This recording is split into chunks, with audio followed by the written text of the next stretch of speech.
Sunbelt Syndicate. Presented by Dano's Seasoning. Yum yum, get you some. What's going on, everybody? Welcome into a new edition of the Sunbelt Syndicate. Man, I always forget the tagline, but we are with you from the first kick to the last pitch because we are going to continue this throughout football, basketball, and baseball, as basketball is now starting to ramp up. Marv, did you catch any of this Sunbelt basketball at all this weekend? I watched a little bit of the Wisconsin App State game today, and yeah, it was a continuation of watching Coastal and App State football. Yeah. It started well, actually, though, right? I mean, yeah, like the first couple minutes, and then it was it was just ugly after that. Yeah, well, and a fall off was probably known to be coming. At least I saw one with what they lost and what they went through in the offseason. So did not have a good night for Sunbelt basketball on Saturday night either. I think we had one victory. James Madison went down. ODU went down huge to Arizona. We won't spend too much time on that, but I do want to remind everybody basketball is ramping up, and we will have coverage for that as well. Before we get too far along here, thank you to collegefootballdogs.com, the Maxwell Football Club, as well as the partnership continues to grow. Thanks also to W Energy. I always forget to show my tub here, though. My first empty one that I ever had, the gummy bear flavor. Highly recommend this one if you are looking for a flavor to try out from them. Fanplex Graphics. Again, I've got a couple things here. One for App State there. Welcome to Boone. And we've got the one for Troy as well. Battle ready, as they look to be a little bit more battle ready now after this latest game or two that they've played. And then TSN Off-Road and Dano's Seasoning. Okay, all that stuff is out of the way. So, Marv, how are we doing tonight? I'm good, man. How are you? I'm not bad. I like hanging out, talking football with you. So I appreciate you making time this evening to do so, and also giving me the idea for the graphic. And we've got our first live comment, Austin Moore saying, "Oh, poor kitty jars, Southern, not state." And he said, "Kitty cats, not jars." Yeah, we understand. There's always going to be some typos, but yeah, that was.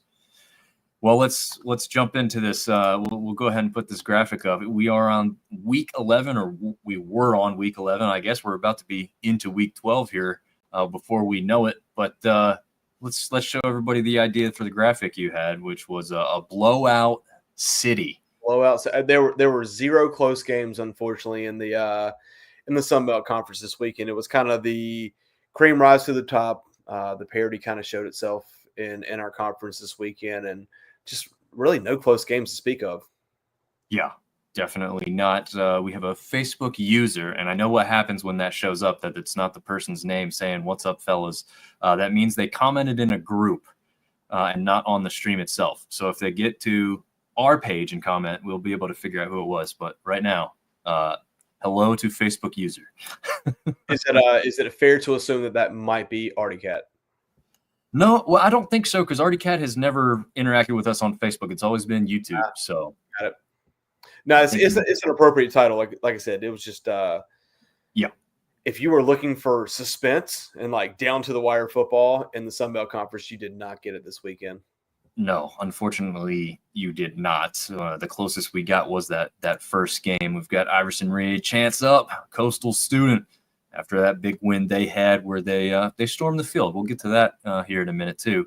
Austin Moore saying that Coastal game was insane. Yeah, I will say this. I will say this as impartially as I can. Having been there once and watched it on TV a few times now, the App State Coastal rivalry, at least for Coastal, is great. I mean, the atmosphere is always great, I should say, right? Like it's noticeable, it's palpable when you're down there. They are rooting in your face as far as the student sections is concerned. But sometimes that's what makes this stuff fun. I did tell people, and I think Marv, maybe you were the same. There's two places I won't take my wife and son to. That's now Coastal Carolina on that list, and that might be number one. But Georgia Southern was pretty bad too. So those are two places that are very hostile and not inviting, at least to the App State fans across the board. Is that kind of similar to statements you've made? So I've been to Statesboro, and I would kindly never like to go back there ever again. Could not have gotten out of there quick enough. So I've never been to Conway for a game, but I've had friends that have gone to Conway, especially recently. Is kind of like the rivalry between Coastal and App State's kind of picked up. And my buddy Sam, I think you've met him before. Like Sam's kind of a big tough guy. Like you wouldn't want to mess with Sam. Even Sam, like I did not have a good time there. He said someone literally just walked up to him and said, 4-letter word App State and spit on him. And it was a college student, but you met Sam. You don't want to spit on that guy. It was I've kind of heard similar stories, and you know, I guess that's what makes it a rivalry. We got to go down there and beat them in their home sometime recently, maybe to cool that thing down a little bit. Yeah, it was quite. I guess I echo the statements. Luckily, I didn't get spit on. I didn't get necessarily threatened, I guess you could say. People were really in your bubble, especially when you had to make your way into the stadium and then get to the other side. That was like the worst, because you're shoulder to shoulder and chest to chest with like all kinds of Coastal students, and it's literally like one of those bars where they design it so that you have to make physical contact. Yeah. Hey, was this 3 times in a row that we've lost in Conway? Believe so. Yeah. Because I think we've lost 4 out of the last 5 to Coastal in general. So. Yeah, including the ones at home and stuff too. Yeah. So Facebook user, still don't know exactly. The clue has not rung a bell with me. Hey fellas, watching on a plane on my way home from Boston. Home from Boston. Trying to put it together. He said, is it? I don't know. All right. Well, he did tell me he was out for this one, so maybe that's him. We shall proceed. Yeah. Austin saying Darth Vader coming out was amazing. The coach shotgunning a beer before the game. Yeah, that was that was pretty cool. That's almost unmatched. You know, I feel like there's probably a lot of coaches who would do the coach speak and the coach towing the line without crossing it, but Beck went for it and was freaking awesome, man. That was cool. And then he slammed it into his head on top of all of that, crushes the beer can. Scared money don't make money. Sometimes you just go for it, right? I loved it. I mean, like when Coastal like administration's probably seeing that, they're like, oh my gosh, he's gonna get in trouble, this and that. The amount of free marketing and publicity that Coastal Carolina got for him doing that surpasses anything anybody would have to worry about. Like, I will say that Coastal has been the team and administration that's probably pushed the envelope the most, like the Mullets versus Mormons, and then McCall, like I pissed Teal. They've they leaned into it, and it's working for them. So Coach Beck, I didn't think it was the greatest hire for them when they hired him, but it seems to be working out fairly well. Yeah, I'd say so. I mean, I know there's some Coastal fans that weren't the happiest maybe coming into the game against that, but you win that game, and it seems to. I mean, you rush the field, so that one's a huge one for you. And, the last time App State hired a coordinator from NC State, I think it worked out pretty well. It did, yeah, it did actually work out really, really well. So Drinkowitz got his win on a. Whoa! I watched that game last night. That was crazy. Yeah, one of the luckier finishes you'll ever see. But hey, who's the offensive coordinator for NC State this year? I'm just asking for a friend. Oh. Yeah, I'm picking up what you're putting down now. Asking for a friend. Actually, I probably wouldn't take that guy, but whatever. Yeah, maybe not.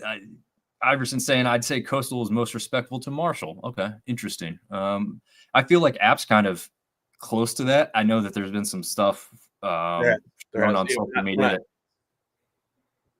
That makes you think that's not the case, but I think the older crowd is typically a lot more respectful because like they're happy that Marshall's back still. It's not, there really hasn't been a game yet where something's gone on where like the rivalry really intensified again yet, at least for me, my thought process. I know like Clark and a lot of the older fan base wants to say that, but it seems like it's just not, it's not at that Coastal Georgia Southern level, at least not lately.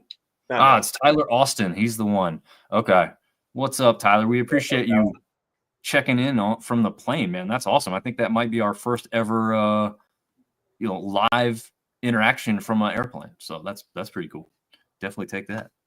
All right, so we'll get away from that graphic and move on to the first game, and we've just been referencing it, so it makes sense to jump into this one from Thursday night.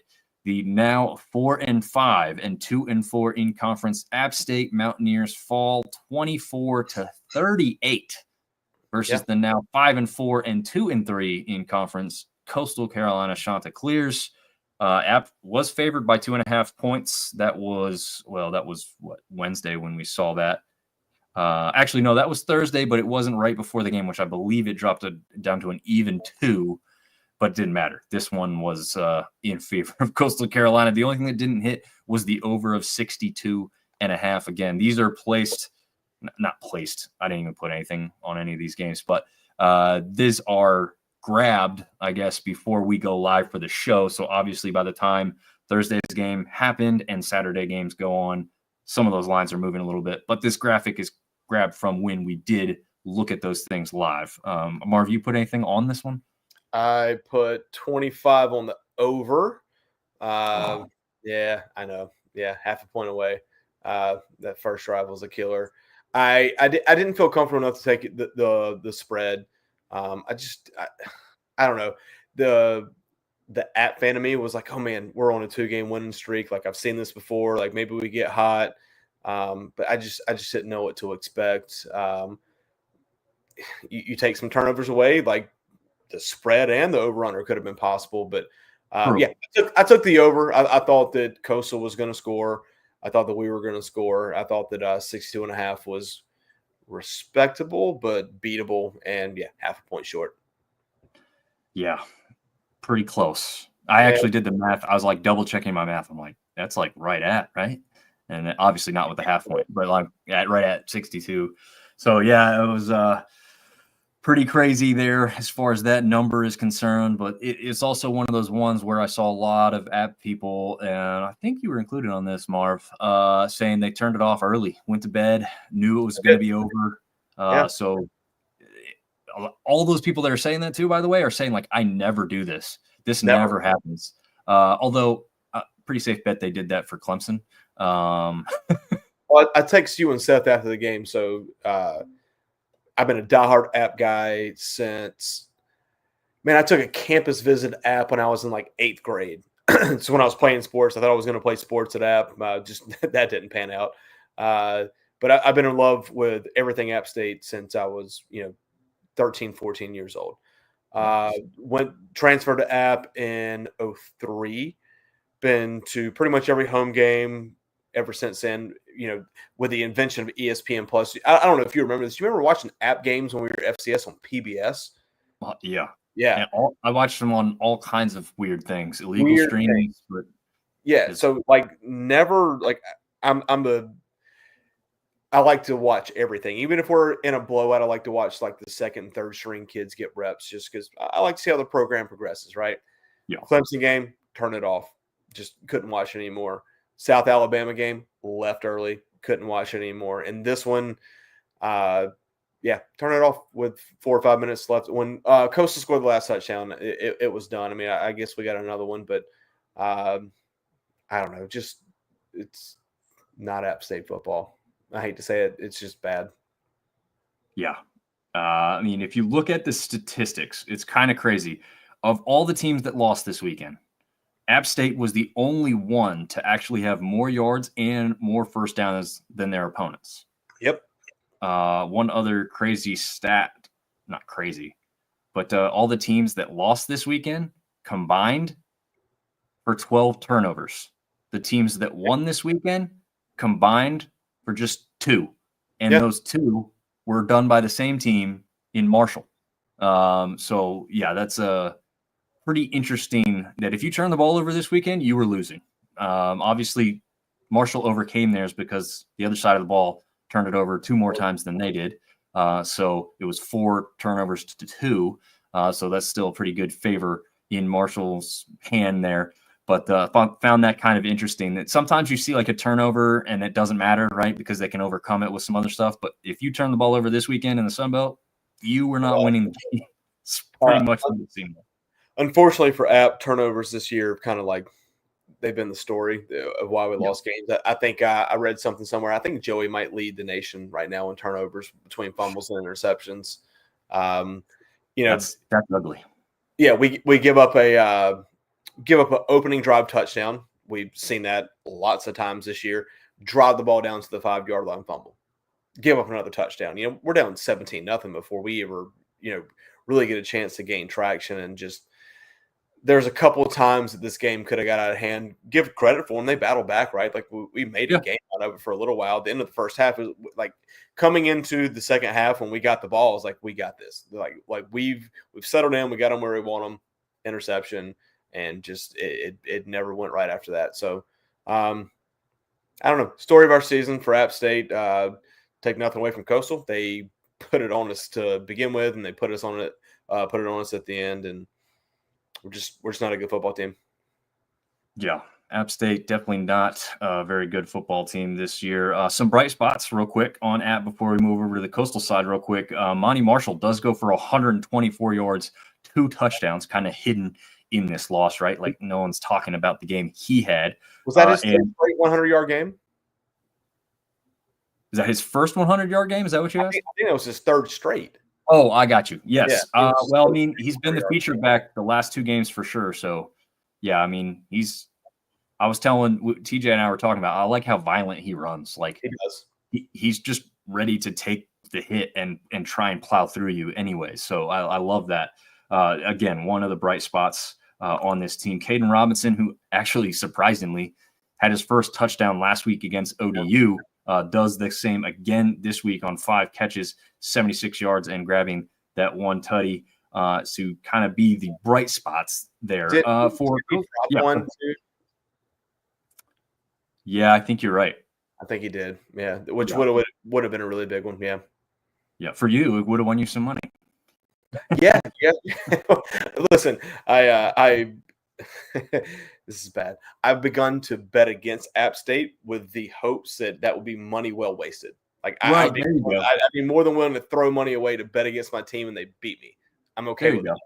Yeah. I've done kind of the same thing across the lines a few times, not just this year, but just in general. Like, yeah, if I don't make that one, then at least my team won. So I'm happy there. 100%, yeah. Do want to mention Ethan Vasco, not going to blow you away overall. 150, just 1 touchdown, but he was 14 of 18. So when he did pass, he was getting it done. And he ran the ball so well. He picked up crucial third down after crucial third down for them. Yes, and not huge yardage. His longest run was just 9 yards, but he did grab 52 of them overall with 1 touchdown on 13 carries. So he did pretty well there. And then also I wanted to give a shout out to Clev Lubin. 9 total tackles, but listen to this.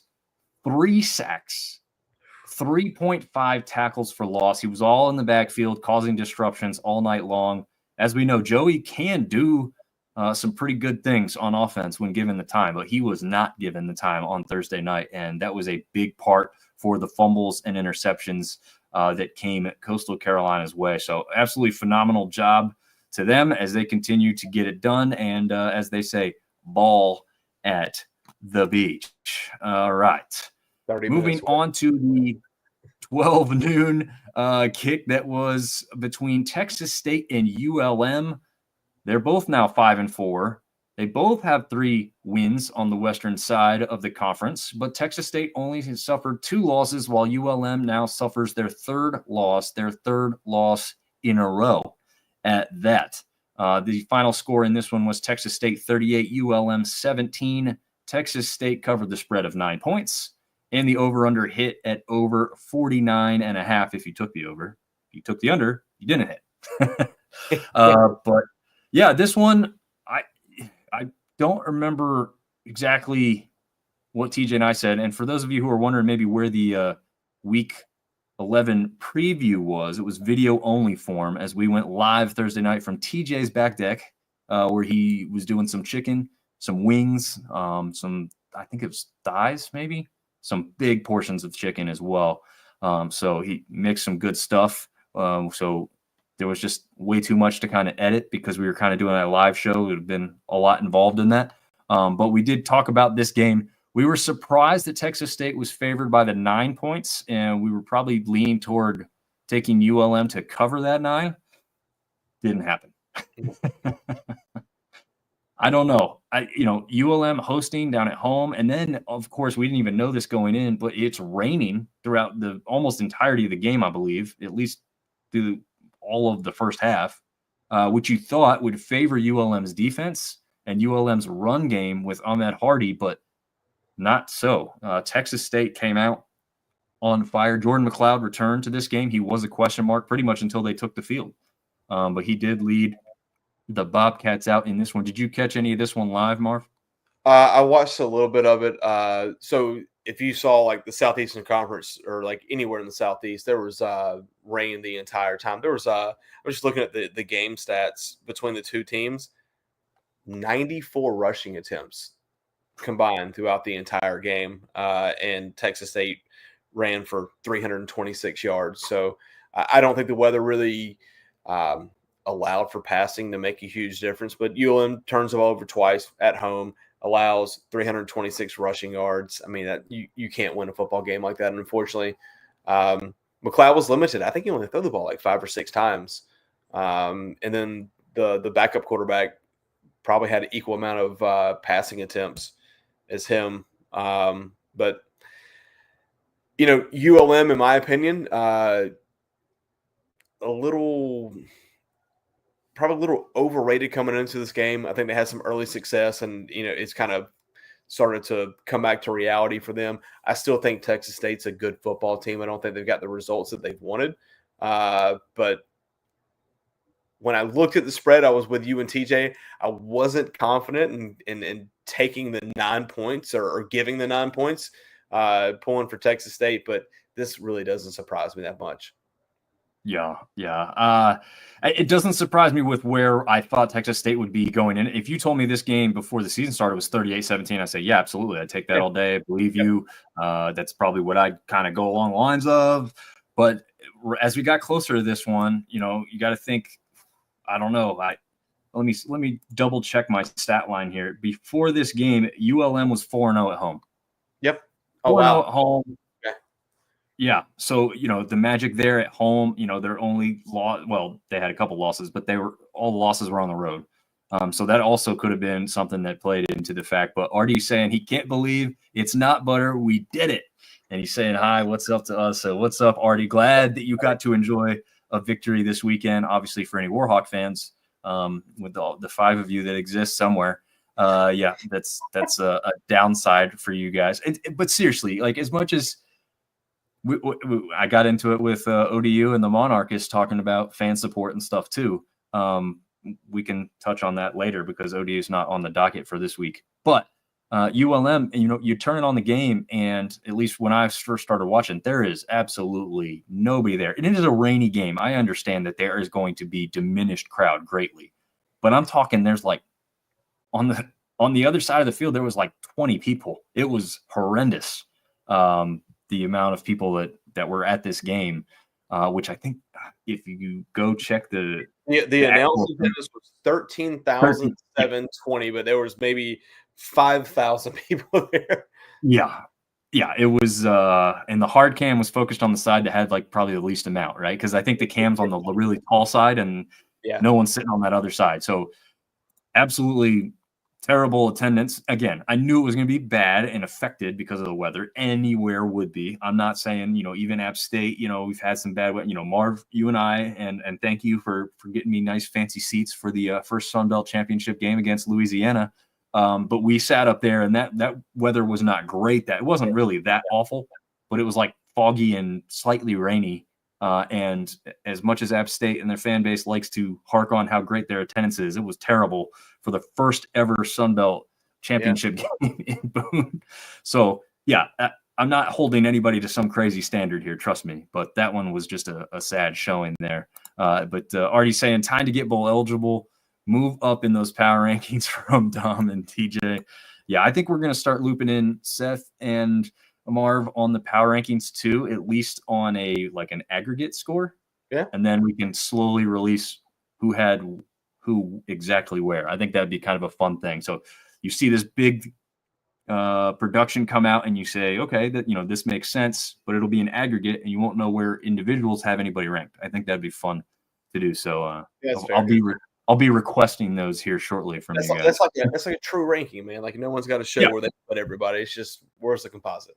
Yeah, absolutely. Artie's getting a little confident now, saying, "Look out, Southern Miss." Yeah, that makes sense. That makes a lot of sense. But yeah, I mean, what's funny is you were saying about the passing game non-existent. ULM actually had 2 quarterbacks go in this game. Obviously, Aiden Armenta starting the game as he was their starter coming in, but Hunter Herring actually got some game action, but he didn't throw a single pass. He only ran the ball, as you said. Not a game that was kind of productive on the running to throwing. Yeah. Even though if you're down, you think you have to throw the ball, right? But sometimes, I mean, gosh, look back to that App State Miami Ohio Cure Bowl last year. I don't care how bad you're down, you're not throwing the ball in that weather. No, that was definitely more horrendous than this one that we saw. Yeah, that was bad. But yeah, I mean, like you said, Brad Jackson came in for Texas State. There's some people saying that they think he can be the next big kind of star too. He, again, just like McLeod, he didn't throw much either, but he ran for 126 yards. Yeah, that makes a big difference. Yeah, they had a great couple running backs. Deion Hankins goes for 117 and a touchdown. Ishmael Mahdi was really good to start with, and then kind of diminished on as Hankins came in. I think if I'm not mistaken, he kind of took a pretty big bump at one point early on, and maybe kind of diminished role because of that, possibly. Because he only ran 9 times for 45 yards. When your quarterback's running like that, it takes a lot of the onus off of the running back. So, that's true too. But yeah, your usual nicely loaded wide receiver core didn't come away with but 1 touchdown and 72 yards total for the Bobcats. But again, it wasn't needed in this one when you're running up 38 points from all the people that are carrying the ball for you on the offensive side of the ball. Artie Cat's got some ULM trivia. The notches on the L are for the various names used by the university through the years. Okay. I think I've read stuff about ULM's logo, but I did not remember that off the top of my head. So that's kind of cool. I actually think, I don't know, Mark. I don't know if I believe that or if that's just straight up shit talk. 1, 2, 3, 4, 5. I don't know. I feel like they have been known to go by a number of different names, so that might be true. Artie can let us know if he's just joking or not. But it would. I don't know. It seems weird. I mean, there's people that call him ULM. There's people that call him Monroe. Louisiana, University of Louisiana at Monroe. I mean, people spell it all the way out, kind of thing. I do want to say, there you go. 6 total. No, it's true. Okay, it is true. Yeah, it doesn't surprise me because they definitely have had some names. I actually think I'm not blown away by this logo, but I actually think the ULM logo is a little underrated because it's a lot of people just kind of think it's just some letters, but I like how the head of the Warhawk is there, and then the L is kind of the wing. Like it's just nicely done. Again, I'm not saying it's like in my top couple logos or anything. I just think it's underrated. I'm going to disagree. That's not a phenomenal logo. Okay. Well, let me ask you this though: ULM's logo or Texas State's logo? Texas State. Really? Yeah. I don't think Texas State's bad. Again, this is not like we should rank the logos though. That would be a fun episode. I don't think Texas State's bad by any means. I like the colors with how they work with each other and the way that the Hawk's done within the logo with the wing up. It's just better than it could have been, right? Like I feel like it could have been ugly, but I think this looks pretty good. Looks like an elementary school art project to me, but okay. Yeah, I do agree with Artie. This one could use a little bit of an update where it's also kind of somehow tied into a plane, right? Because that helmet that they've got modeled after the plane, that's one of the best helmets. If they could incorporate that logo itself, that might be the better one. I won't disagree there. But this one, I just think like of all people, when they talk about logos, like as far as Sun Belt goes, that ULM never gets any mention. I actually think it's kind of a little underrated. But already saying those were our old colors. They look fantastic in ULM too. Yeah, when speaking of old names, Texas State, for those of you that don't know, used to go by Southwest Texas, and that was the color scheme that Southwest Texas used. Their old merch that's like vintage now coming back around. I don't know if you've seen much of that, Marv, but it's absolutely fantastic. I understand going away from the Southwest Texas name because, to be honest with you, I don't understand how the hell you got Southwest Texas out of where San Marcos is. Geographically challenged. Maybe Artie can give us a better explanation about how that was ever considered Southwest Texas. But the color scheme and the SWT, all that kind of stuff was really good. And a lot of their vintage stuff is phenomenal that they do have for sale in various places now. We've spent probably more time on that one than we even should have, but I'm glad to do it when Artie's jumping on the show and giving us all kinds of fun facts to deal with on that. Okay, so now we're going to jump into Marshall, who wins this one over Southern Miss 37-3. Southern Miss now 1-7, 0-4 in the conference. Marshall 5-3, 3-1, battling up towards the top there with Georgia Southern in the East now after this one. You see any of this one or anything stick out to you greatly on this one? I took the under, which made me happy. Nice. I guess the thing that sticks out is, well, the game was never really close. I mean, I think Marshall kind of blew it open in the third quarter, but the Southern Miss quarterback throws 3 touchdowns, throws for only 70 total yards, 5 for 18. Marshall just controlled the game. I mean, like you said earlier, the turnovers, won 4-2. Southern Miss is just they're in a bad place. That program needs a spark. I don't know where they get it from. I don't know who they hire, but things have got to change there because that program is better than that. The fans deserve more than that. I don't know. But Marshall's a good football team. Is it Braxton? Braxton has come in and played really well for them. They're dangerous. I wouldn't want to play them again. But, yeah, you can't turn the ball over 4 times and throw the ball for less than 70 yards and expect to win a football game in the Southern Conference, period. Yeah. Sun Belt Conference, not Southern. Yeah, sorry. You know what's funny is you and TJ both do that a lot. Not a lot. TJ does a lot. I watched a little bit of SoCon football this weekend too. Oh, there you go. Nice. Yeah, I watched a little bit of that. The Western Carolina East Tennessee State game. I'm going off on a tangent. The Western Carolina quarterback that started the season for them against NC State, he's not playing anymore. Really? Yeah, they had a guy with my last name, the surname Dickens, who played for them, and it was not the same guy. Interesting, because he was a surefire. He was phenomenal. I cannot remember the kid's name, but he was really good against NC State. It was like Fernandez or something like that. I feel like it's like a Latino name or something. He did not play this weekend at all. Didn't take a snap. Interesting. Yeah, because he was up for the award that Armonte won at that level. The Walter Payton Award, essentially the F1AA Heisman Trophy. Yep. So I'm not saying he was going to win it. I'm just saying he was named to the preseason watch list for that award. So obviously that's where the Freudian slip comes in. It's also just from past experience. But yeah, this was a blowout. Once again, turnovers, bad quarterback play, just a program that's trending up and a program that's trending down. Yeah, already saying Southern Miss just getting annihilated every game. Yeah, and then whoever the next coach is has got his work cut out for him. And as you said, Marshall looking good in this one. Ethan Payne goes for 104 and a touchdown. So phenomenal game on the ground for him. Fitzpatrick continues to lead the Thundering Herd with receptions. Doesn't get a touchdown in this one, but only caught 2 passes and took them for 78 yards. So dangerous every time he touches the ball with a long of 69 on one of them.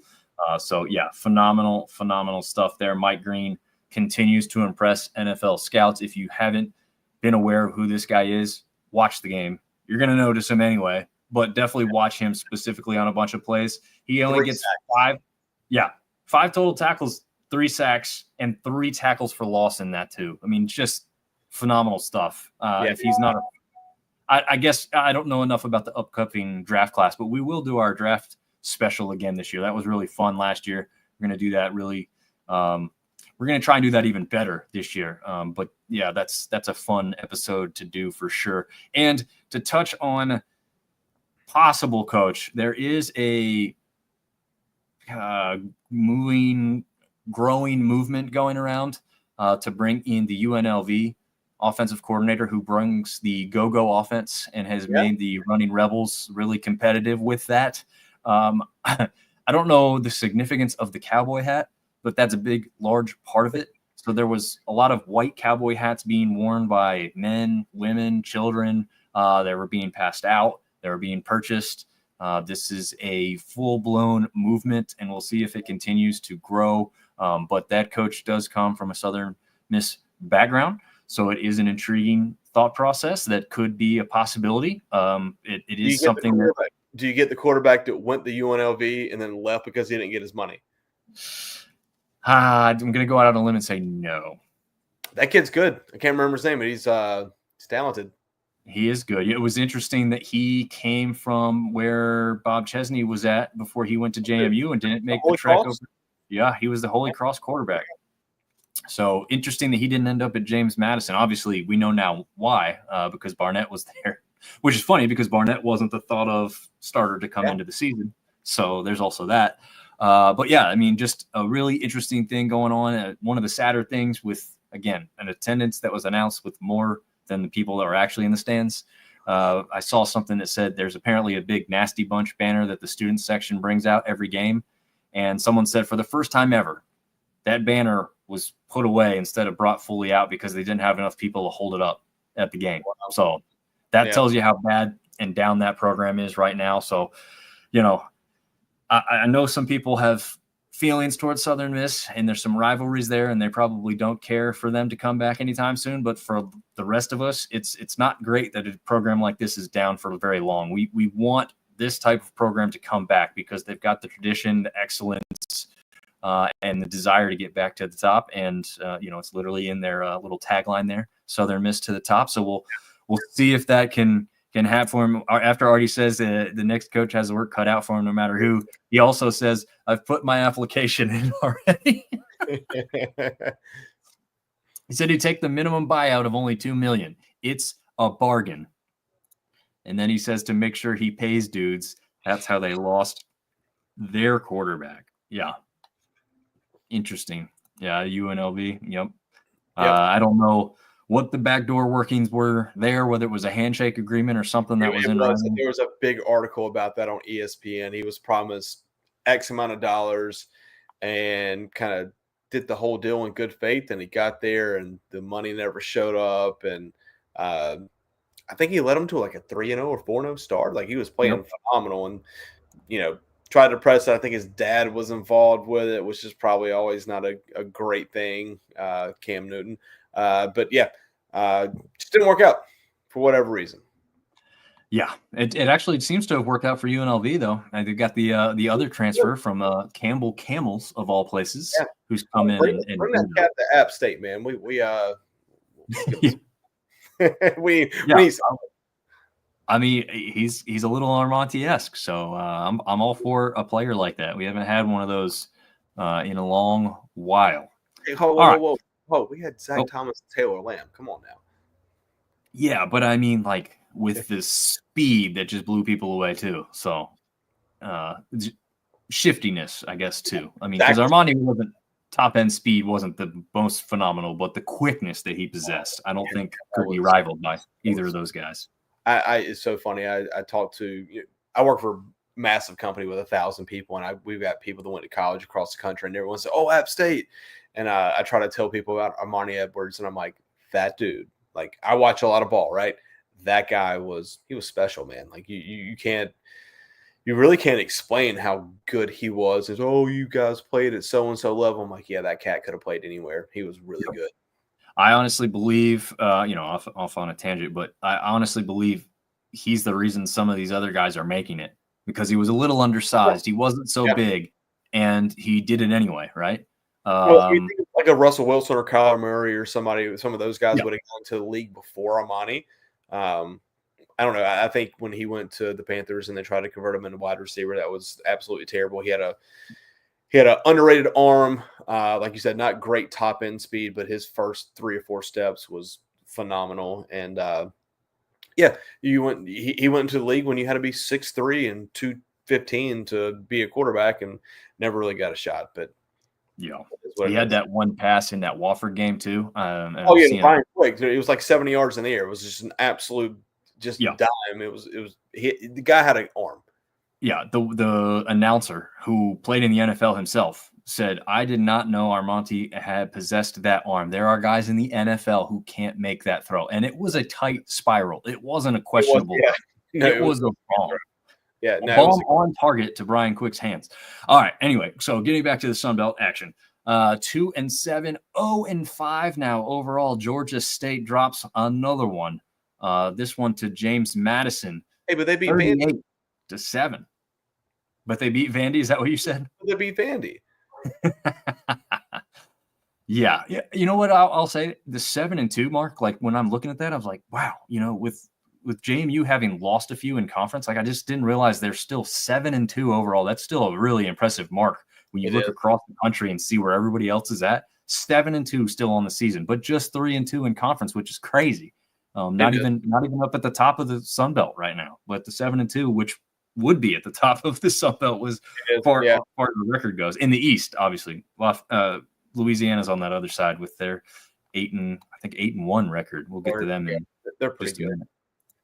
Yes, Southern Miss needs a helmet logo update as well, is what are you saying? And then he's asking us, JMU or Southern in the East, who's your dinero on? Oh, that's JMU. That's a good question. Yeah, Hey, here's the great thing for you and I, Dom, is we get to see both of them. Yeah, it's a good point. Yeah, we get to see both of them. I don't know. To me, JMU, I think just overall better football team. I think have JMU and Georgia Southern already played each other? No. Is that this weekend? Yes, they did. Because it was down in Statesboro and the power of Paulson came through and pulled off the victory over JMU, right? Or am I thinking of last year? I'm looking right now. No, you are cool. Nope. 28-14, Georgia Southern. Yep. Okay, now I see it. I was missing it. I don't know how I was not seeing it. One of their 2 conference losses. The other conference loss was ULM, which looks like a bad loss at this point. Right. Yeah. I still think James Madison's a better football team. I think you put those 2 teams on a neutral field, you play them 10 times, JMU probably wins 7 of them. Yeah, I was going to say, I don't think it'd be 9-1 for sure. No, 6 or 7. Yeah, because I think JMU's offense has had some struggles, even though they've had some games they've blown up too. But their defense has been pretty good. They've had a few games where they haven't been great, but they let up those 50 points to UNC, but they still had, like, if you go back and look at the stat lines, like they still had some really impressive defensive performances there. Spence on the backside corner position was phenomenal. O'Neal on the line, I mean, coming through like just really disruptive, kind of similar, not as often in the backfield as Mike Green for Marshall, but definitely up there in thought process for me about one of the better defensive linemen in this entire conference. Artie's also saying Doug Flutie was a short dude and still best CFL quarterback ever, and his famous Boston College pass. Yeah, that's true. I mean, that guy was definitely before his time as well, but luckily kind of made it because he did what he did in the CFL before coming over to coming back to the NFL when they kind of passed over him, I guess. Yeah, I think Flutie was a pure passer, though. You know what I mean? Like, right. You're talking about shorter dual threat guys. But anyway, to this game here, man, Georgia State, early in the season, I thought they made the right hire. I thought that maybe things were kind of shifting in the right direction for them. But it hasn't turned out that way at all. once again, the Vanderbilt win, everyone's like, oh, it's an SEC win, but it's not a good SEC program. Then Vanderbilt's like, okay, they're actually a decent SEC team. But now they got in the conference play, and they've been atrocious. They haven't been good. Yeah, it's kind of a weird dynamic that they've had there. I think, some of the quarterback carousel hasn't really done anything to help them. I know they're trying to find the guy, but that seems like it's just not really working out. I think if you have to be honest, probably Del McGee doesn't have the guy he wants to bring in type of player. I think you're right. Iverson's saying that Georgia Southern was like -4 in turnovers in that JMU game and still won. Again, the power of Paulson, that stuff is real, man. They've done it a couple times this season. That game there, the one against Marshall where they had the epic comeback. It's a tough place to go and play for sure. And yo boy Carr's jumping on saying, "Go Cajuns!" We are about to get to them in the next. We'll get there next. Yeah, we will get there next. I'm going to check out the box score on this one. Just remember if anything stuck out to me. It wasn't. I mean, listen, JMU outgained them by 200 yards. Passing yards kind of even. JMU ran for 211. Georgia State had 46 yards. Georgia State only turned the ball over once. Time of possession wasn't that crazy. It was just an overall beatdown. And Barnett was really good. Yeah, he was really good. And again, Eric O'Neill is the guy I was talking about, number 99. Again, just kind of like Mike Green on Marshall's team. This is a guy you're going to notice. Only 3 tackles, but 2 sacks and 3 of them for loss. Yeah, all of them for loss, yeah. Yeah, this guy is a phenomenal player. If he's not somehow on an NFL roster, at the very least on like a practice squad or a tryout after this year's over. Actually, let me check on that. I don't even know what year he is. Green's going to be an interesting prospect because he's playing defensive end right now. He's 6'4", 245. I don't think that cuts it in the NFL, but like outside linebacker, edge rusher, it's like just prototypical made. He'll probably be really good there. Let's see. Eric O'Neill is a junior, by the way, so he probably has at least 1 year left if he wants it. But honestly, if I'm an NFL, I'm 250, not prototypical NFL defensive lineman, but again, you might put him as an edge rusher there. I mean, seems to have the quickness needed and the strength to get back there. So interesting nonetheless. It'll be interesting to see. I mean, again, sometimes these teams are now finding some money laying around to keep some guys around a little bit longer, saying, hey, you're going to be in the NFL anyway, but you can make a little bit money here and, finish the degree up maybe. Or maybe he's a redshirt junior and he's going to graduate after this year. Who knows? I don't know. We'll have to see how that goes. And Yo Boy Carr's saying, as a Cajun fan, if they were to make it to the conference championship game, he hopes they face JMU. I think helping that win over Arkansas State, who is your biggest threat, probably really helped almost solidify. I know it's not. There's still games to play. It's not a foregone conclusion or anything. But with the way they've looked, that performance we'll get to in a second, I think it's pretty safe to say that they may be well on their way to that game. As punishment, the Panther players were made to use the baseball field facilities to shower after the game. Well, technically, use their own facilities. They were technically baseball field facilities as well at one point. Technically, that's correct. And I think the new baseball field, or the baseball field that he's referencing, just has a stream that runs through. So they were just over there showering in that thing, trying to be like Georgia Southern with a good old Eagle Creek there. Another Facebook user saying, "What's up, gentlemen?" Again, we've got a lot of people liking, commenting on the stream through groups tonight, but that's fine. I don't know. I just was trying to find one guy who really stuck out to me from Georgia State, and that's why they're not winning games, right? Like your leading rusher goes for 24, your leading receiver has 54 yards, no touchdowns. It's tough to find somebody who's real. Josiah Robinson on the defensive side of the ball, 11 tackles, 1 sack, 2.5 for loss, 2 passes deflected. There you go. There's your Yeah, there's your all-star for that game for the Georgia State There's your side. silver lining.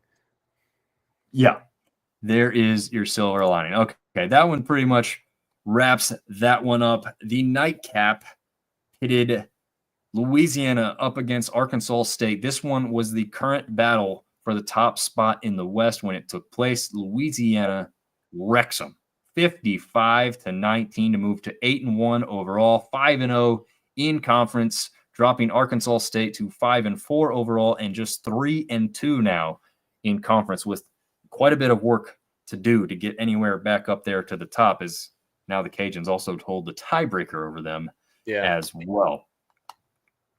I think this was the Cajuns' West Division Championship game. I mean, Dom, they were up 31-0 in the second quarter, and then went 55-19. This game was never close. The Cajuns are good. Like, there's no way around it. I thought they were going to be better than last year, but I would not have predicted them being 8-1 and 5-0 in the conference. Like, they are by far, in my opinion, the most complete football team in this conference. Yeah, no, there's zero doubt about that for me as well. And it's Terry Walker who says that this happening to the other podcast for College Football Dogs as well. So maybe it's a Facebook issue. Maybe it's not the group thing, but we'll have to see what's going on with that. Okay, but yeah, call Zuckerberg and ask him what's going on. Yeah, really, right? Get to the bottom of this thing, man. Artie Cat saying that Arkansas State really let him down. Lafayette listened to my advice and did a Texas State on them. Oh, yeah. This, again, I mean, I continue to say this. Ben Woolridge is probably the most underrated quarterback, probably now not even just in conference. I've said that throughout most of the season as far as the conference go. He might be one of the most underrated quarterbacks across the country at this point because he just continues to get it done. But one of the reasons he's probably not getting a ton of the credit there is because he's probably not blowing you away with the stat line. Only 17 of 26, 264 yards, 1 touchdown. Okay. No interceptions. Didn't turn the ball over. He did have a fumble, but he got it back. I guess it wasn't lost. So yeah, I don't know, man. It's hard to find deficiencies. When your team's blowing the other team out and you run for 278 yards and 6 touchdowns, your quarterback doesn't have to be phenomenal. But when he did throw the ball, 17 for 26 for 264, it's pretty efficient in my opinion. They're just, Drylon Washington, 8 carries for 123 yards, average of 15.4. Have yourself a day. Just like I said, up 31-0, 55-19. For the de facto, like who's going to be atop of the West? I mean, the Cajuns are just good. They're really, really good. Could they go to a conference championship game and lose to a JMU or Georgia Southern? Oh yeah, of course they could. But they are the best team in the conference right now. 8-1. I wouldn't be surprised. Did the AP rank them today? They did not. They did what? Boo. Boo. Yeah. I've seen enough of these other like 2 and 3 loss teams ahead of them that I'm like, come on, guys. I mean, they have some. That's crap. That's the downside, right? All these big conferences got what they wanted now. They get to keep the power there. Like, oh, yeah, well, we have a 2-loss team or a 3-loss team, but all their losses are to ranked teams. It's like, yeah, because you get to play them almost every week. That's, they are in the others receiving vote, so they would be technically 29. I did also see in the college football final this morning that they are the 4th team in the group of 5 with a chance to make the playoffs. So, obviously, Boise State's looking as a lock to get that at the moment. But it's cool to see a Sun Belt team get mentioned, and well-deserved, man. They're playing really good damn football. Yeah, no doubt about it. Terry has a great question here. Do you think the Ragin' Cajuns win out? They make the magical 12? Not unless Boise loses. Yeah, that's tough because let's be honest. We just talked about that there's not necessarily that one guy who's blowing away everybody in the country with what he's doing on the field, right? They have that at Boise State with Ashton Jeanty. Their only loss is, what was it, 3-point loss or was it 7? I think it was only a 3-point loss to Oregon, right? It was a 1 possession to Oregon, who's the number 1 team in the country. Yeah. So you have a Heisman Trophy candidate with your only loss being a really darn good loss. Who's Louisiana's loss to? Tulane. It's not a terrible loss either. And here's why it's not. It's not, but it's not Oregon. It's not Oregon. It's money and optics, right? Like it just is what it is. Heisman Trophy finalists. I mean, Gentry's dude. He's on pace to have like Barry Sanders numbers. Barry Sanders, Herschel Walker, Bo Jackson like season. Like the guy's the truth. As an Nat fan, thank Jesus we don't have to play him next year because he would probably run for 475 yards and 8 touchdowns against us. But just everything they have going for them, it's going to be tough. Like I would say that the Cajuns could probably win out, and Boise State could lose one more game and probably get in ahead of them. And I hate to say that, but that would really suck. Now, if the matchup happens to be, and your boy Carr saying JMU is better than Georgia Southern Eagles, so let's go with that rhetoric. Let's go with that rhetoric right now. JMU comes in, they don't lose any more games. Let's just say they run through the rest of their Sun Belt slate. They come in at 7-2. They would then travel on the road to play Louisiana at their home for a conference championship game. And let's say that the only other Boise loss comes in their conference championship game in the Mountain West.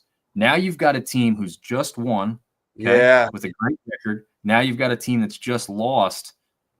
I would argue that you almost have to go with the Cajuns at that point because you can't possibly reward a team for losing their conference championship game, right? That's tough. That's a lot of ifs, ands, and buts. I would buy that argument though. If JMU wins out, the Cajuns win out. At that point, you're probably looking at a top 25 conference championship game in the Sun Belt. I would think. If Cajuns win out, they're going to be a top 25 team. Yes, the Cajuns would definitely be a top 25 team with winning out. I would question James Madison. JMU would be a super quality win at that point in a conference championship. Let me look up the MAC real quick and see who would be.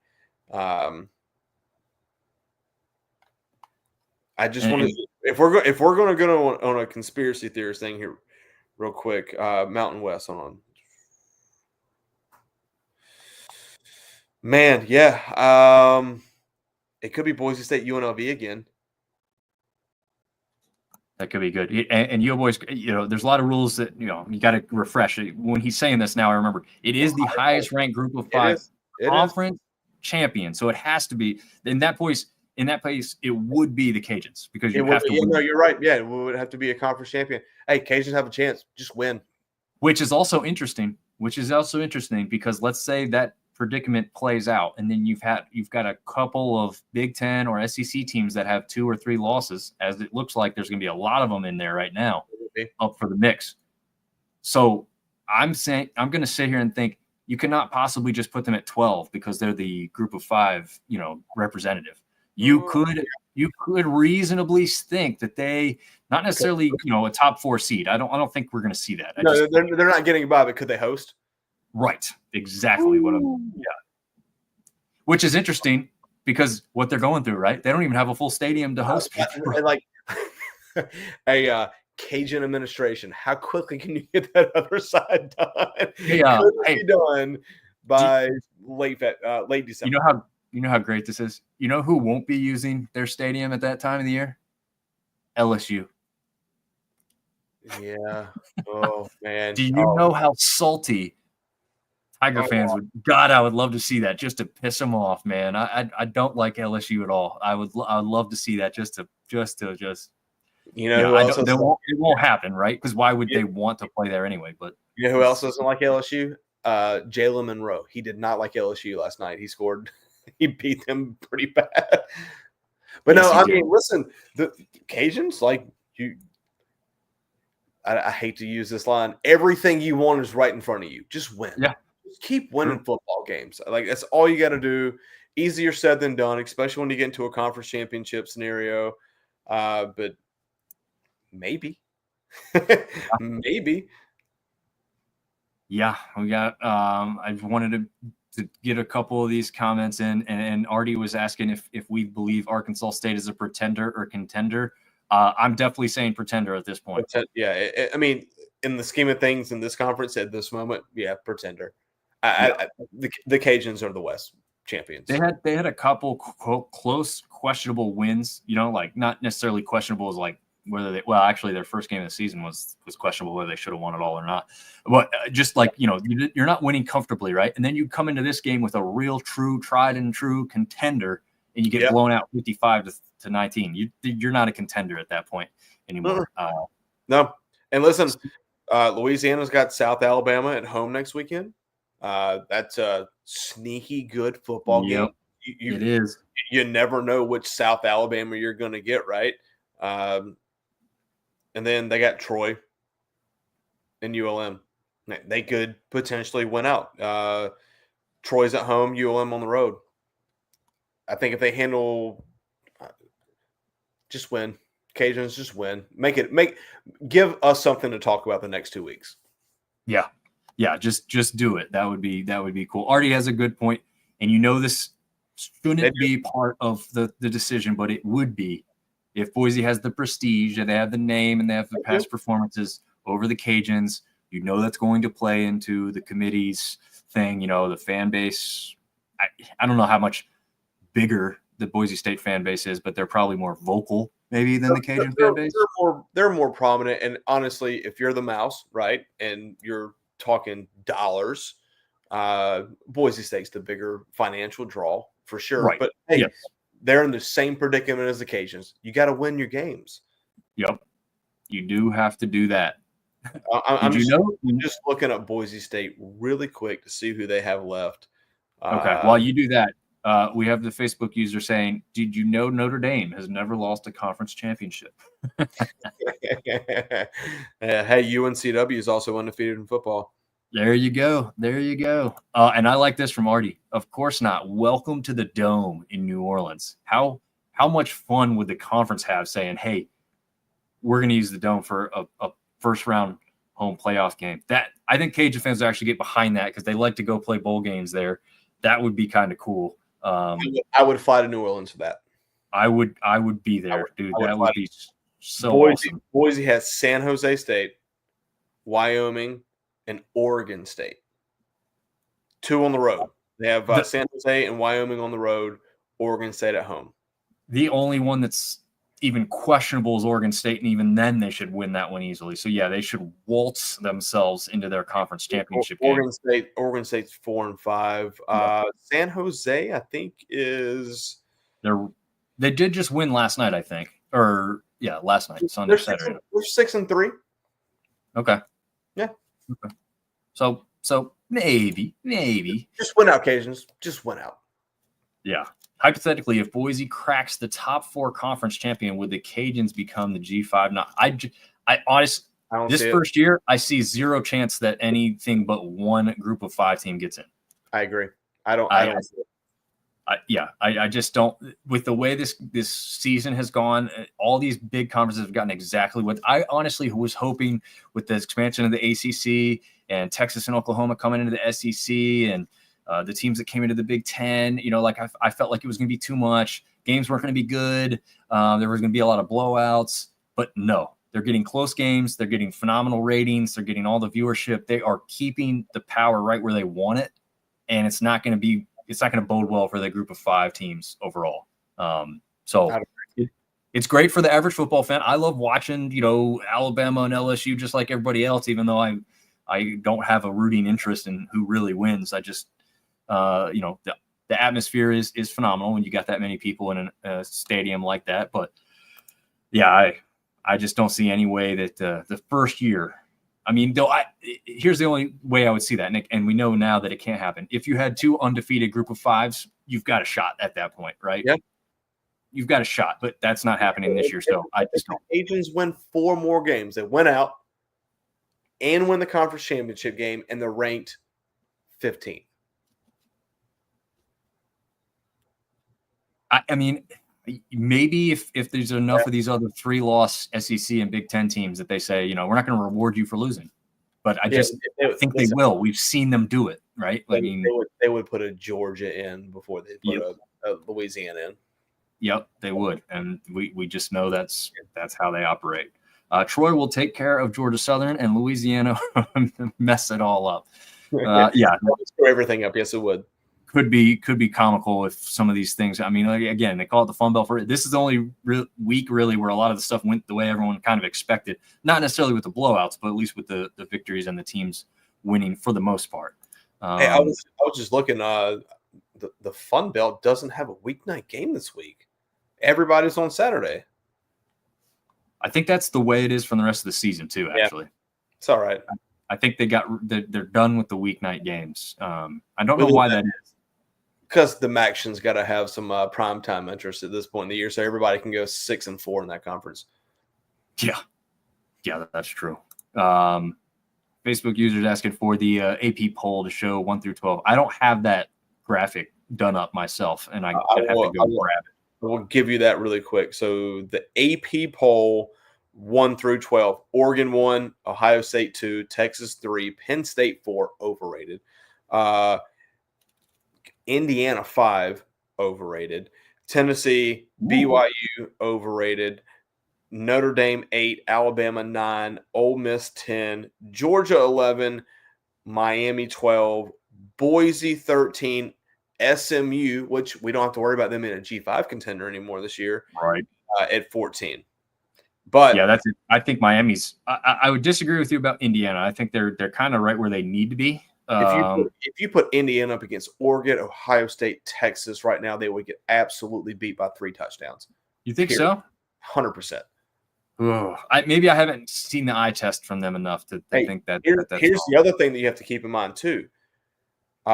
Washington State is technically not a part of a conference this year, and they are the 19th ranked team in the country. Yeah, that's an interesting one for sure. That's could screw some things up. Well, their conference championship is already decided. Washington State versus Oregon State. There's only 2 people in the Pac-2. Well, it's not even a pack at that point. No. It's a duo of 2. God. Hey, to go back to what we said earlier, though, Louisiana's only lost to Tulane. Tulane's 25th ranked team in the country right now. So yeah, and Tulane's only 2 losses came to ranked teams. Now, one's no longer ranked in Oklahoma, but their other loss was to Kansas State. So, okay, those losses are good when you look at how that happened, right? I mean, ranked teams when they happened. Interesting thing there. Go back to Yobo Car real quick. If we don't make the playoff, please, I hope they give us a Power 5 bowl game, Power 4 bowl game now. But yeah, how does all that shake out with a 12 team? Like, is there the NY 6 bowls? Like, is that even a thing anymore? Yeah, I honestly have to remember how that's kind of going to work itself out. But yeah, I would say that's probably gone. But that could be good for a conference like the Sun Belt when they're looking for some more bowl tie-ins and we get enough teams that could be bowl eligible. We currently have 4 right now at this very moment. Yeah. Yep. 4 teams with a bunch of other teams real close already. We've got ULM at 5 wins, Arkansas State at 5 wins, Coastal Carolina at 5 wins. So with one more win, they're all bowl eligible there. It will probably be, I'm thinking 6 or 7. Yeah.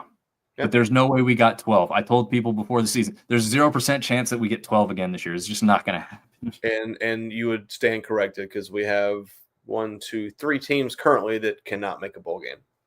Yeah. And App State's real question mark, mainly because they've also lost a game too. So not only do they have an uphill climb, but they've also got one less game to do it in than some of the other teams here. Oh, man, will the NCAA give us a waiver if we end up 5 and 6?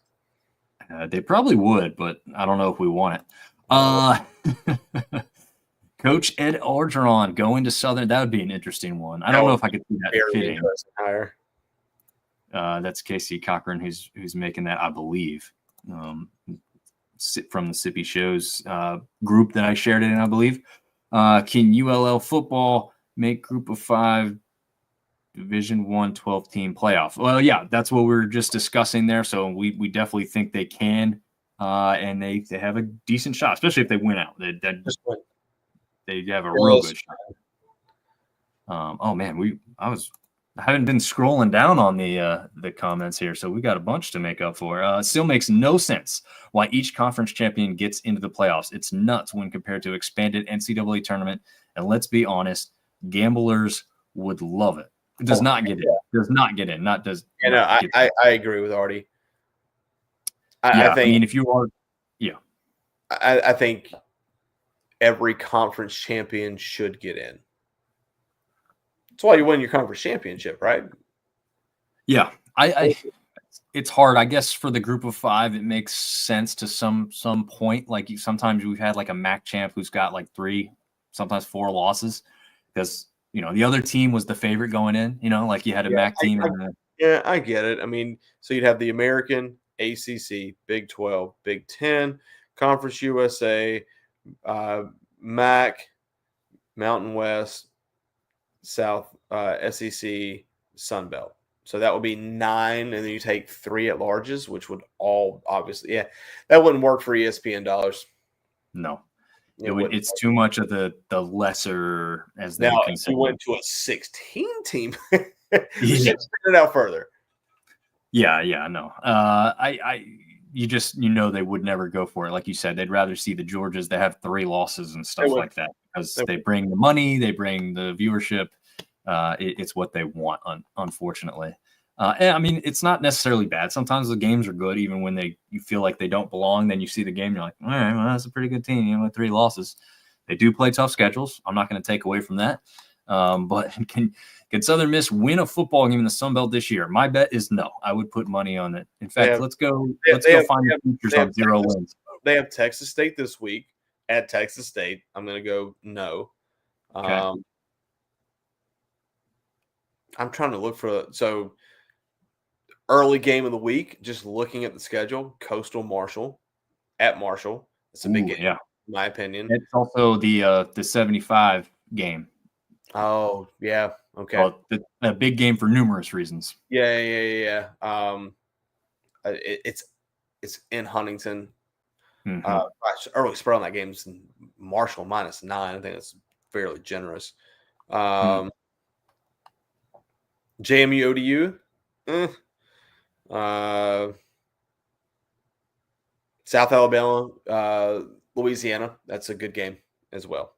Other than that, I think there's a potential for next week's episode to be Blowout City all over again in most of the games. Yeah, that would not be fun. I like it when we have some more stuff to talk about. The interaction here has been great with all this stuff.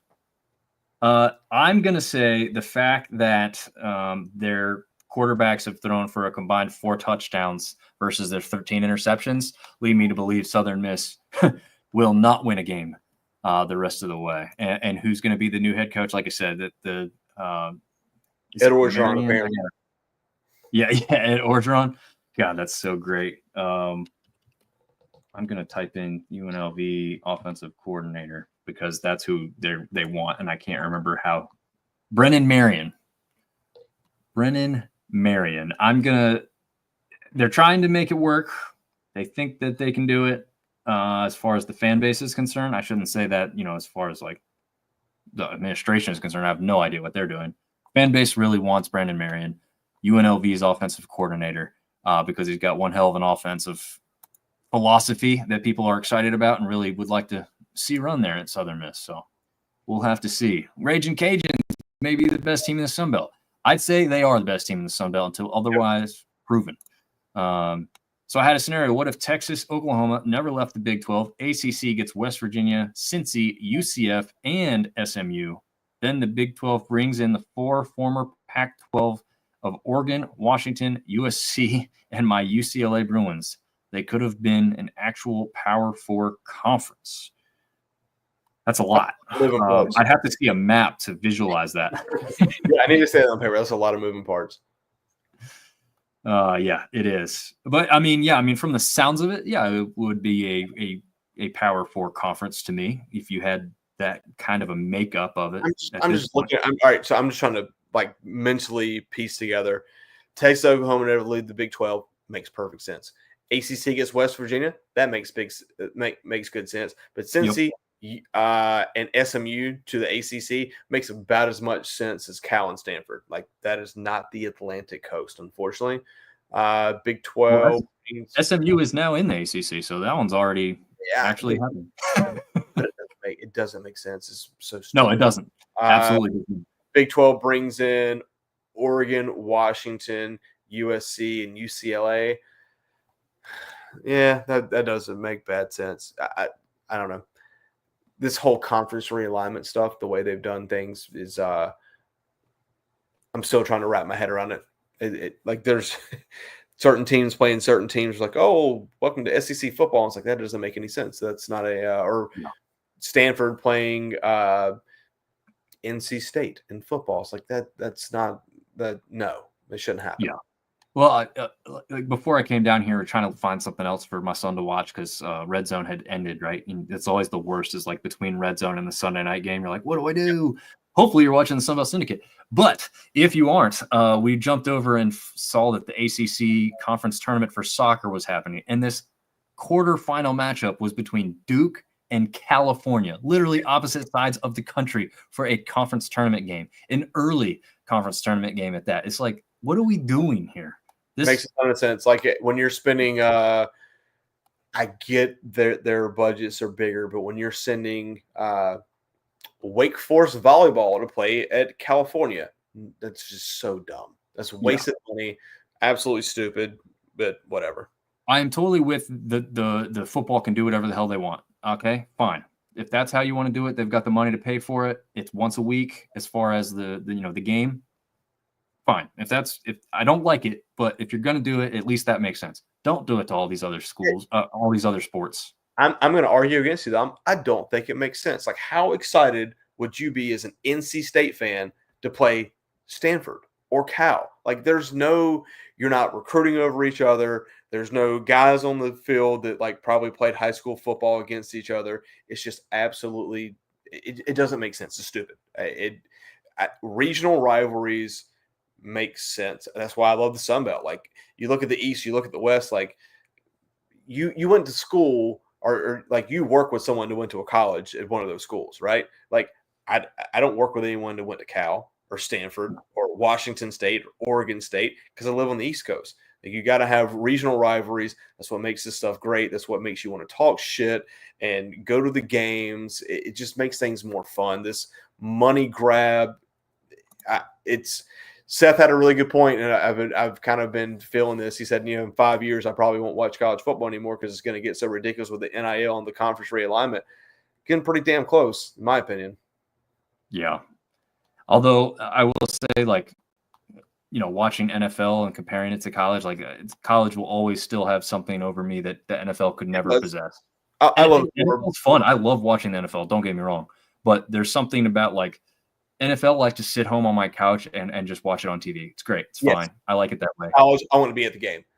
Yes, exactly. Like that's my adrenaline junkiness is like being at an atmosphere of college football. Even some of them that are diminished as far as the crowd is concerned. It's still just something to be at a college football game that you don't get being at an NFL game, or at least I don't. And maybe I would agree with that. But once again, it's like some of the rivalries that we grew up with are gone.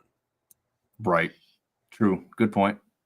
Yo Boy Car said would fit right in Hattiesburg. Yeah, I believe that Marion would. So we'll see if that comes to fruition. Artie says the Sunbelt Syndicate Bowl would be awesome someday. Yeah, when I win the lottery of like $1 billion, we'll have a Sunbelt Syndicate Bowl. I promise you.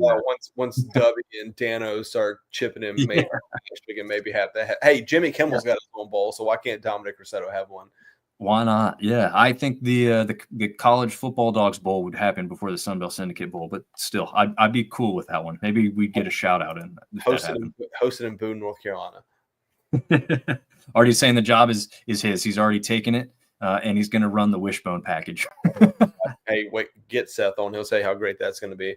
Yeah, you and Seth would make a great tandem at running offensive coordinator job there. The wishbone, the I formation takes Southern Miss to the top. Well, I mean, hey, I will say this. Look at what Army's doing this year.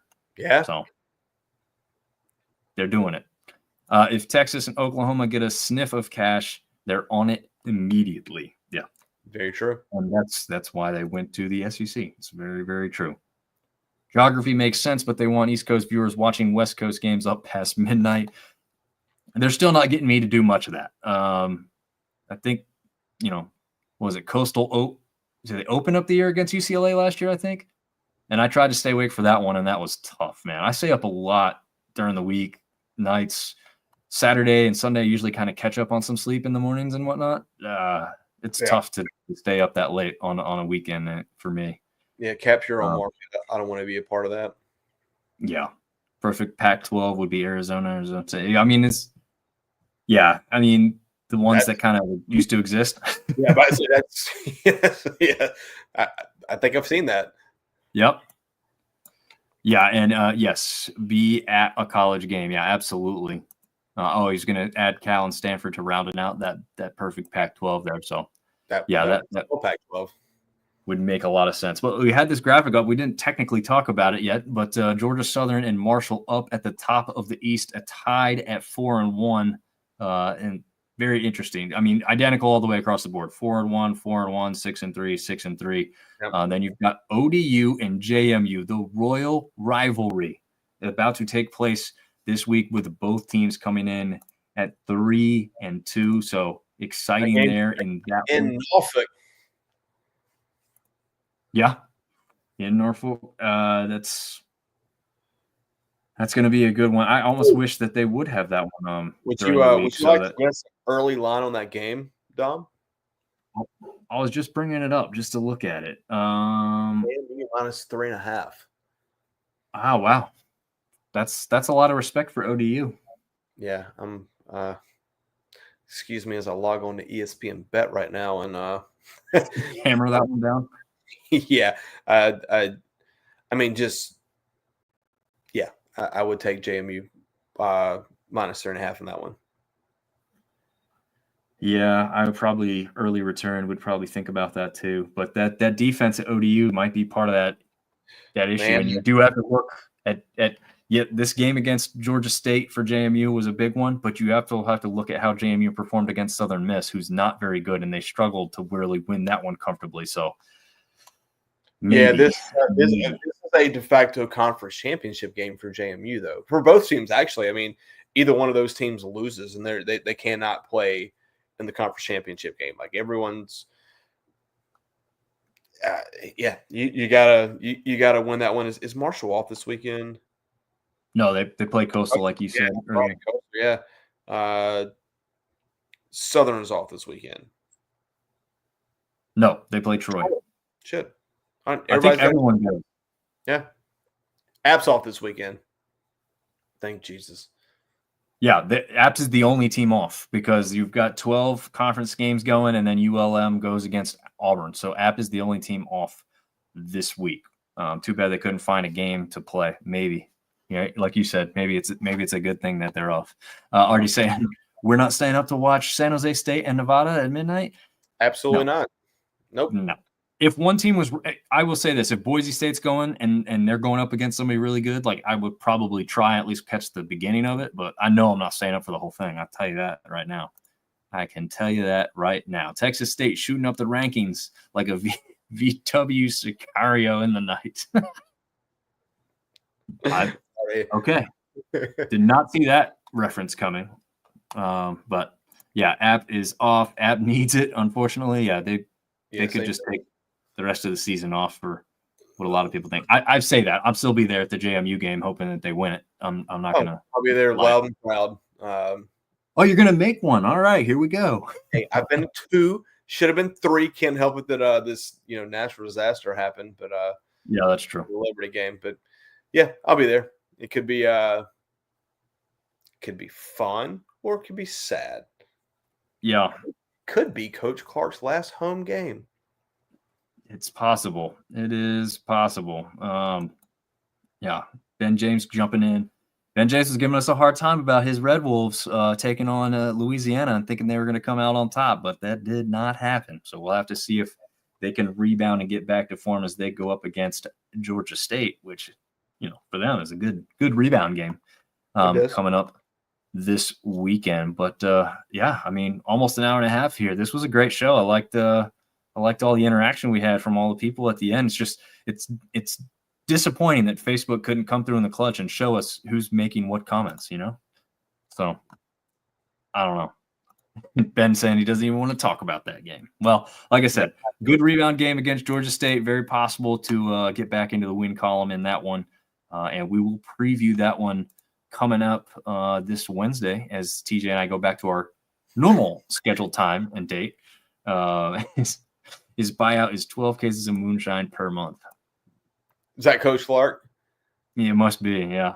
Yeah, well, done. Done. You know what? Marv said he'll foot the bill for that, you know. Yeah, 100%. Yes. 12 cases of moonshine a month for a year. Yeah, I hate to say it, but I'd take that deal right now. Yeah. Yeah, it's looking rough. I know that everybody has down years, but when you're expected to literally win the conference most of the place, and then this is the year you have.